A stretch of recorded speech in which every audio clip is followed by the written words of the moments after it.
நம்ம வந்து தண்ணி சேர்த்துக்குவோம். ஃபர்ஸ்டே ரொம்ப அதிகமா சேர்த்துடக்கூடாது, கொஞ்சமா தண்ணி சேர்த்துட்டு நல்லா நம்ம வந்து பிசைஞ்சு எடுத்துக்கலாம்.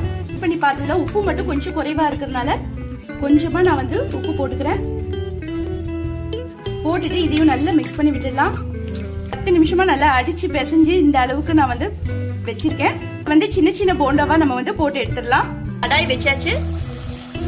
இப்ப நம்ம வந்து சின்ன சின்ன போண்டாவா நம்ம வந்து கிள்ளி போட்டுக்கலாம். கொஞ்சம் சின்ன சின்னதா நான் வந்து கிள்ளி போட்டுக்கிறேன். ஏன்னா நமக்கு பொரிஞ்சதுக்கு அப்புறமா நல்ல பெருசா நமக்கு உப்பி வரும். அதனால எவ்வளவு சின்னதா போட முடியுமோ அந்த அளவுக்கு நம்ம சின்னதாவே நம்ம போட்டுக்கலாம். எங்கெங்க கேப் இருக்கோ அங்கதான் நான் வந்து அட்ஜஸ்ட் பண்ணிட்டு நான் போட்டுக்கிறேன்.